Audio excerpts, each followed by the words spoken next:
2 soldiers dragged in a Native American woman. One of them was just about to lay hands on her when she suddenly lunged toward Aresti, her eyes fixed on the cross hanging from his chest. Aresti seized the opportunity to deceive her, claiming that this was a faith more precious than life itself. Staring at the naive woman before him, Aresti turned to the soldiers and declared, "It is our duty to civilize these savages. This woman will stay with me tonight, and I will help her receive the baptism of our Lord." Disgusted by Aresti's hypocrisy, the soldiers could barely hide their contempt. At that moment, Goriamendi walked over and ripped the necklace from the girl's neck. It was exactly what they had endured countless hardships to find. In pursuit of the legendary city of gold, the Spanish king had dispatched an expeditionary force, which by chance had landed on the mysterious continent of South America. According to royal decree, the expedition needed only to offer 1/5 of their findings to the crown. The rest was theirs to keep. Driven by greed, bankrupt nobles and ruthless thugs alike joined the mission. They braved the perilous Amazon jungle,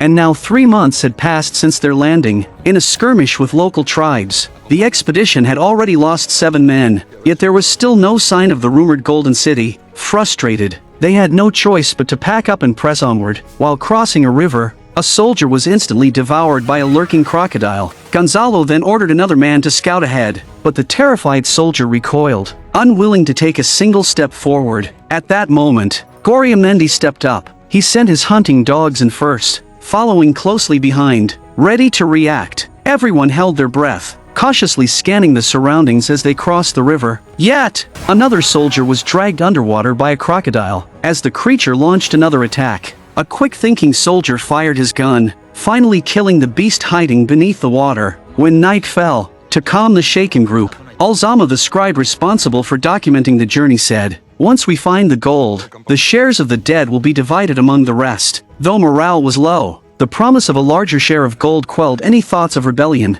They set up camp and pitched their tents. Gonzalo, the expedition leader, lived in luxury, enjoying the company of 2 beautiful women and the songs of a personal singer, while the other soldiers could only look on with envy. Suddenly, Goriamendi's hunting dog picked up a scent and bolted into the darkness. Barking wildly, the group gave chase and captured a native man, a familiar face. He was once a servant in the governor's palace in Puerto Rico, sent to deliver grave news to Gonzalo. The Puerto Rican governor had stripped Gonzalo of his command and dispatched troops to arrest him. Their aim was not only to seize the gold but to drive the entire expedition into the sea. To move forward, Goriamendi drew a line in the dirt and addressed the soldiers. "Whoever crosses this line chooses to follow Gonzalo in search of gold and become enemies of the governor." Driven by greed, the band of desperate men didn't hesitate, but some soldiers voiced concerns. They feared that even if they found gold, the governor could brand them traitors to the crown. Alzama's stance became crucial. After all, he was the expedition's official chronicler. That's when Martin proposed raising the king's share of the gold to 2/5, a move that swayed Alzama.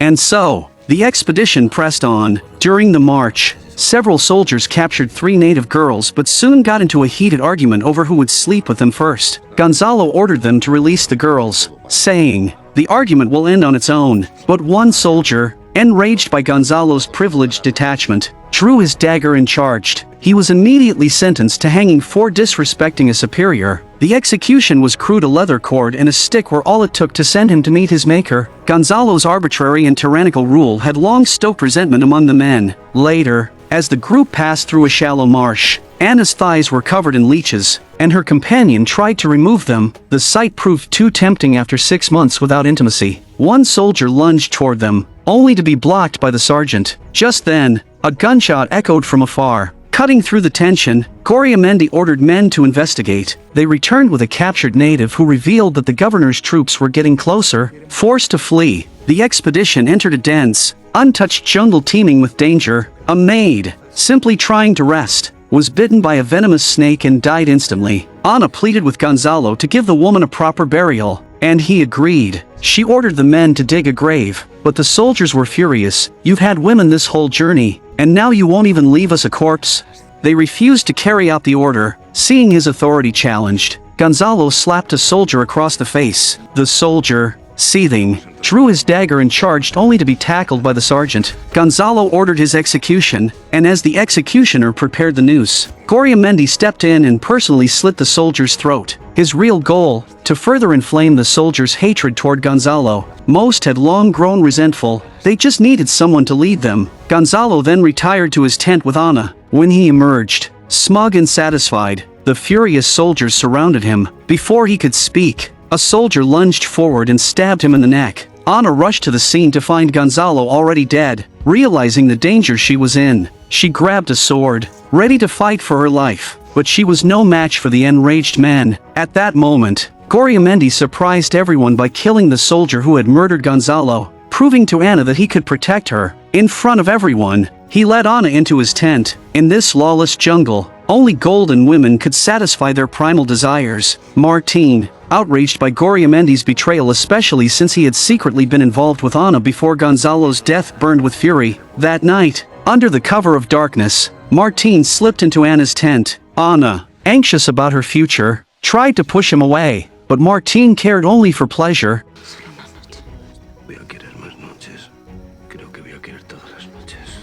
The next day, the expedition continued through the dense jungle. They captured another native woman, and once again, Oresti quarreled with the soldiers over her. Then Goriamendi stepped in, yanking a necklace from the girl's neck. It was exactly what they'd been looking for. The girl, fascinated by the powerful outsiders, enthusiastically led them to her tribe. She hoped these hairy white men would help improve her people's bloodline. The tribe still lived a primitive, nomadic lifestyle, and women there actively chose mates based on physical traits. To them, the hairier the better. This girl had her eye on Alzama, believing that a man of learning must carry excellent genes. Due to his bloated figure, Oresti was spurned by the women of the tribe, and in a fit of rage, he turned his fury on one of the girls. Martín and the others quickly intervened, pulling him off and giving him a brutal beating. In the village, they stumbled upon another Spaniard, a man who claimed to have come in search of gold, only for all his companions to die in the jungle, leaving him as the sole survivor. He had since settled in the tribe and adapted to their way of life. Goriamendi invited him to join their expedition,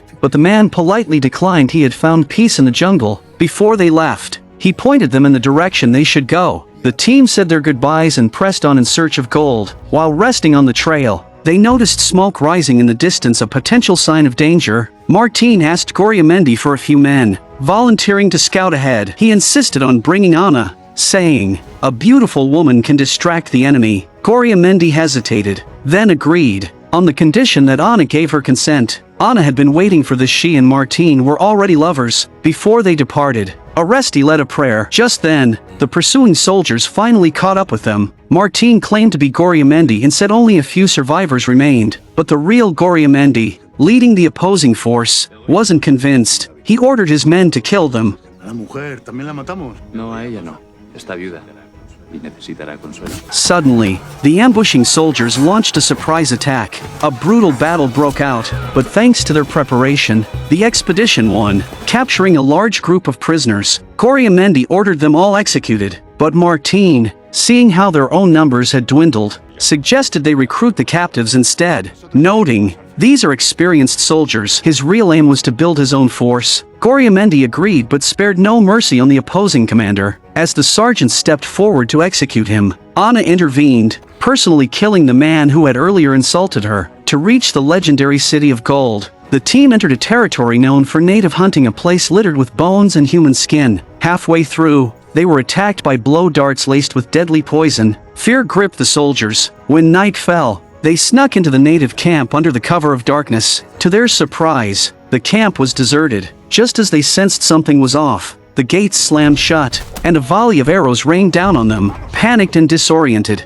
the explorers used the corpses of fallen comrades for cover. As the natives closed in, Anna noticed the fence was moving, pushed forward by dozens of warriors. They gathered their remaining muskets and fired at close range. While the natives countered with darts, the odds were stacked against them. When the attack slowed, Goriamendi led a countercharge. Their metal weapons easily tore through the wooden barriers. In close combat, the natives couldn't match them. The expedition broke free and massacred every last attacker. At the native altar, they discovered a horrifying truth: these natives were cannibals. Later, they found children whose parents had died in the raid. Goriamendi ordered them all killed to prevent future threats, but Martín drew his sword and blocked him. Some soldiers stood with Martín. Caught off guard, Goriamendi reluctantly backed down. Still, he took out his rage by killing their native guide. As the group moved on, Martín, now backed by loyal troops, began to defy Goriamendi, and Anna grew increasingly bold. Goriamendi decided they had to die. Days later,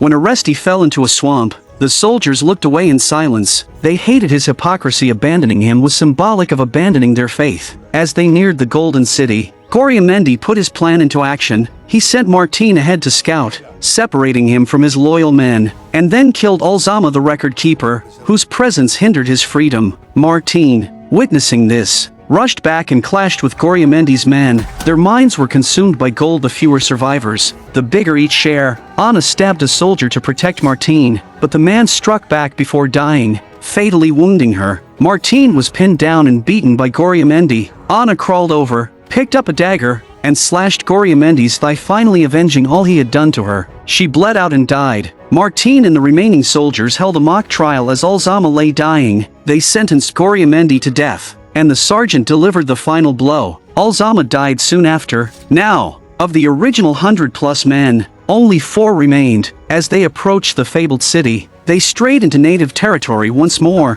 One soldier was struck by an arrow, afraid his cries would give them away. The others killed him to silence him. The sergeant was also shot but endured the pain in silence until the natives passed. He then collapsed, urging Martin with his final breath, "Don't let greed consume you. Life and humanity are more precious than gold." He died. Martin and one last soldier climbed a hill and finally saw the glittering light in the distance. It seemed their suffering had paid off, but as they drew near, they realized the truth. What they thought was gold was just dirt mixed with cornmeal and sea salt. The light was only a reflection of the sun. They had been fooled. The legendary city of gold was nothing more than the natives' cruel joke on their greed. And with that, the film ends. I'm a movie enthusiast. Subscribe to my channel, and I'll see you in the next episode.